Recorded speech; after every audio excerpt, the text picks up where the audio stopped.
Hello friends, आप देख रहे हैं आपका चैनल शेयर बाजार विद आयुष। और दोस्तों बात करेंगे इस वीडियो में आईडीएफसी फर्स्ट बैंक के फोर्थ क्वार्टर के नंबर्स के बारे में। दोस्तों आज कंपनी के चौथी तिमाही के नतीजे निकल कर आए। नतीजे किस प्रकार के हैं इसको दोस्तों इस वीडियो में समझेंगे। और ये नंबर्स आईडीएफसी फर्स्ट बैंक के लिए इंपॉर्टेंट भी होने वाले हैं, क्योंकि आपको पता है वो जो चंडीगढ़ फ्रॉड हुआ था उसके बाद कंपनी पहली बार अपनी अर्निंग्स रिपोर्ट कर रही है। तो अर्निंग्स को याद रखिएगा, हमको उस लेंस से भी देखना पड़ेगा कि इसमें वो एडजस्टमेंट्स भी होते हुए दिखेंगे। जो याद रखिएगा चंडीगढ़ में हुआ था, जो चंडीगढ़ में फ्रॉड हुआ था बेसिकली, तो उसका भी इम्पैक्ट कंपनी की अर्निंग्स पे आपको आता हुआ दिखेगा। तो कितना इम्पैक्ट आया है वो आपको मैं इस वीडियो में बताऊंगा। उसको एक्सक्लूड करके, मतलब अगर उसको हम एक बार हटा देते हैं तो फिर किस प्रकार से कंपनी ग्रोथ होती हुई देखने को मिली है या फिर डिक्लाइन देखने को मिला है, इसके बारे में दोस्तों याद रखिएगा, हम डिटेल में समझेंगे। तो वीडियो आप लोग देखिएगा पूरा। लेकिन उससे पहले अभी तक अगर आपने चैनल को सब्सक्राइब नहीं किया और पहली बार विजिट किया है तो ज़रूर चैनल को सब्सक्राइब आप लोग कर लीजिएगा। और जो दोस्तों हमारा दूसरा चैनल है भारत मार्केट रडार, इसको भी आप लोग सब्सक्राइब कर लीजिएगा। लगातार जिसमें कह रहा हूँ यहाँ पर वीडियोस अपलोड हो रहे हैं स्पेसिफिकली मार्केट रिलेटेड। आज का भी वीडियो दोस्तों जल्द यहाँ पर अपलोड होगा, जिसमें हम बात करेंगे कि किस तरीके से कुछ डाउनग्रेड्स आते हुए दिखे हैं और वो डाउनग्रेड्स कितने ज़्यादा चिंता की बात है हमारे बाजार के लिए, उसके बारे में हम बात करेंगे। तो वो वीडियो आप बिल्कुल मिस आउट मत करिएगा। इस चैनल की जो लिंक है वो मैंने दोस्तों डिस्क्रिप्शन में दे रखी है, या फिर अभी आप देखिए आई बटन पे आपको सब्सक्राइब दिख रहा होगा, ऊपर सब्सक्राइब दिख रहा है तो आप सब्सक्राइब कर सकते हैं।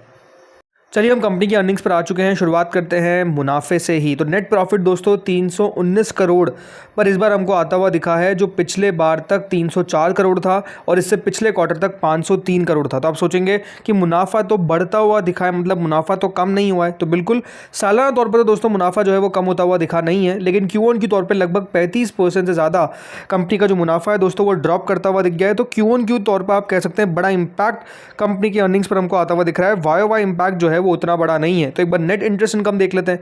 तो नेट इंटरेस्ट इनकम दोस्तों लगभग 4907 करोड़ थी, जो इस बार बढ़कर 5677 करोड़ हो चुकी है। तो इससे प्रीवियस क्वार्टर में जो कंपनी की नेट इंटरेस्ट इनकम थी वो 5492 करोड़ थी। यानी ओवरऑल दोस्तों नेट इंटरेस्ट इनकम की अगर बात करते हैं तो सालाना 15% की ग्रोथ है। तो Q1 इस बार 3.4% की आपको ग्रोथ देखने को मिलेगी। यानी यहाँ पर भी आप कह सकते हैं ग्रोथ स्पेसिफिकली आती हुई देखने को मिली है, which is a good thing. But हाँ, ऐसा नहीं कि कोई बहुत तोड़ फोड़ ग्रोथ है। इसके अलावा NPAs की बात करते हैं तो दोस्तों ग्रॉस NPA लगभग 1.87% पर आया है, जो 1.61% था पिछले 1.61% पर आया, जो पिछले बार 1.87% था। तो इससे प्रीवियस क्वार्टर में 1.69% का जो NPA था वो भी दोस्तों आप कह सकते हैं कम होता हुआ दिखा है। तो अच्छी बात है, ये बात ध्यान रखिए, NPAs का बढ़ना कोई अच्छी बात नहीं होती है, NPAs का घटना अच्छी बात होती है। तो जो नॉन परफॉर्मिंग एसेट्स है वो नॉन परफॉर्मिंग एसेट्स आपको कम होते हुए दिख रहे हैं, which is a very good thing. लगभग 26 बेसिस पॉइंट सालाना तौर पर, वहीं 8 बेसिस पॉइंट के आसपास याद रखिएगा आपको Q1 की तौर पर NPAs कम होते हुए दिखे। नेट NPA की अगर बात करते हैं तो नेट NPA दोस्तों 0.48 पर आ चुका है, जो 0.60 था पिछले साल और पिछले क्वार्टर तक 0.53। तो यहाँ पर भी आप कह सकते हैं आपको कम होते हुए दिखें।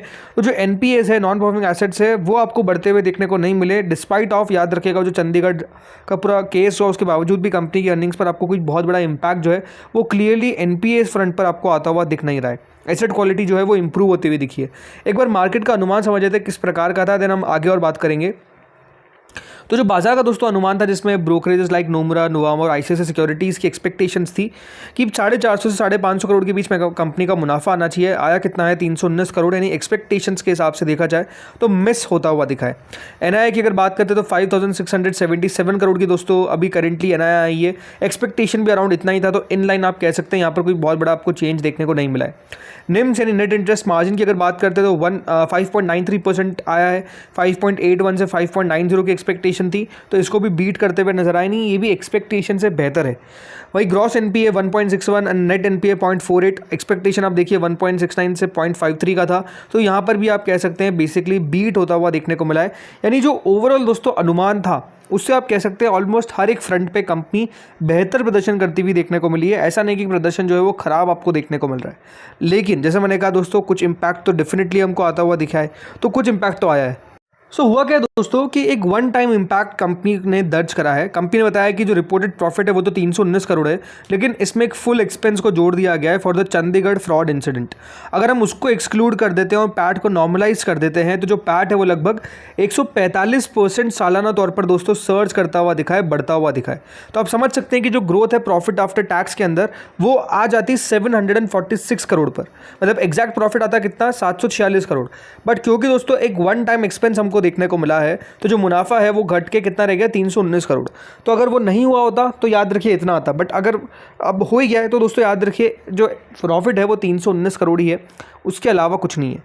ऑपरेटिंग प्रॉफिट की अगर बात करते हैं, जो प्री प्रोविजन ऑपरेटिंग प्रॉफिट है पीपीओपी जिसको हम बोलते हैं, ये लगभग 1059 करोड़ पर आता हुआ दिखा है। यहाँ पर भी प्रेशर हमको आता हुआ देखने को मिला है फ्रॉम अदर इनकम, क्योंकि एक लॉस होता हुआ देखने को मिला है on the sale of a stressed power asset. तो उसके कारण जो ऑपरेटिंग प्रॉफिट है वो भी दोस्तों थोड़ा सा आपको कम होता हुआ दिखा है। इसके अलावा अगर प्रोविजंस की बात करते हैं तो प्रोविजंस दोस्तों कंपनी के ड्रॉप होते हुए देखने को मिले हैं शार्पली टू 869 करोड़। ये लोएस्ट लेवल है in last 2 years compare to 1450 crore in the year ago quarter. मतलब प्रोविजंस भी कह सकते हैं अब कम कंपनी कर रही है, बैंक कम कर रहा है, which is a very good thing, right. इसके अलावा बिजनेस और एसेट क्वालिटी की अगर बात करते हैं तो देखिए लोन बुक जो है बताया गया है कि टोटल लोन बुक और एडवांसेस लगभग 20% तक ग्रो करते हुए देखने को मिले हैं और ये पहुंच चुके हैं 2,90,278 करोड़ तक। जो रिटेल, एग्री और एमएसएमई है, राइट, ये जो ओवरऑल सेक्टर्स है ये सबसे ज़्यादा कंट्रीब्यूट करते हैं इनकी लोन बुक के अंदर, अराउंड 80%। डिपॉजिट्स की अगर बात करते हैं तो डिपॉजिट सालाना तौर पर दोस्तों 17.2% के आसपास हमको ग्रो करते हुए दिखे, तो 2,84,327 करोड़। कासा रेशियो की अगर बात करते हैं तो कासा रेशियो लगभग 49.8% है, जो काफ़ी हेल्दी माना जाता है। एसेट क्वालिटी की भी हमने बात करी, जो ग्रॉस एनपी है वो 1.61% इंप्रूव होता हुआ देखने को मिला है, मतलब 1.61% पर आता हुआ देखने को मिला है फ्रॉम 1.88%। एंड नेट एनपीए 0.48% पर आता हुआ दिखा है, जो पहले 0.60% था या फिर 0.53% था इससे प्रीवियस क्वार्टर में। CAR यानी कैपिटल एडिक्वेसी रेशियो की अगर बात करते हैं तो वो 15.60% पर हमको आता हुआ दिखा है, तो ये भी आपको फैक्टर देखने को मिलेगा। इसके अलावा शेयर होल्डर्स को क्या दिया है तो दोस्तों डिविडेंड का अनाउंसमेंट किया है लगभग 25 पैसे पर शेयर का। अब यहाँ पर जो रिकॉर्ड डेट है वो भी अनाउंस नहीं की गई है, वो रिकॉर्ड डेट आने वाले दिनों में आपको अनाउंस कंपनी करती हुई नजर आएगी। और एक बार समझ लेते हैं कि मैनेजमेंट की तरफ से क्या क्या बयान आते हुए देखने को मिले। तो देखिए मैनेजमेंट ने वही absorption of one of fraud के बारे में बात कही कि हाँ हमने जो फ्रॉड है उसको एब्जॉर्ब किया है। बैंक ने कंफर्म किया है कि जो बैंक ने फुली अपना जो भी एक्सपेंस था या फिर जो भी फ्रॉड का इंसिडेंट हुआ था उसको पे ऑफ कर दिया है in Chandigarh during the quarter with a post tax impact of 483 crore. He stated that management is reasonably certain no further material adjustment are required in this matter. मतलब ये आप कह सकते हैं कि अब दोस्तों इसके अलावा कोई भी एडजस्टमेंट जो है वो बैंक्स की बुक्स में आपको देखने को नहीं मिलेगा। जितना भी ओवरऑल एडजस्टमेंट था वो हो चुका है, ये बात ध्यान रखिएगा। ये कंपनी के CEO की तरफ से जो वी वैद्यनाथन है उनकी तरफ से कहा गया है। नॉर्मलाइज ग्रोथ ट्रेजेक्ट्री, इन्होंने कहा है कि अगर आप वन ऑफ इम्पैक्ट हटा देते हैं तो प्रॉफिट जो है वो 145% तक ग्रो करता हुआ दिखा है। और मैनेजमेंट ने कहा है कि जो एविडेंस है of banks underlying profitability strength ये इससे साफ साफ नजर आता है। एसेट क्वालिटी रेजिलियंस आपको बताया मैंने कि देखिए यहाँ पर उन्होंने बताया कि हमारी जो एसेट क्वालिटी है वो स्टेबल है across the portfolio. Management highlighted की जो micro finance stress cycle MFI, यहाँ पर भी लार्जली हम बिहाइंड है with the bank while with the MFI asset quality returning to normalcy। Operational efficiency को लेकर कहा कि जो बैंक है वो कंटिन्यू करेगा on focus on operating leverage with operating expense growing at a slower pace than overall business.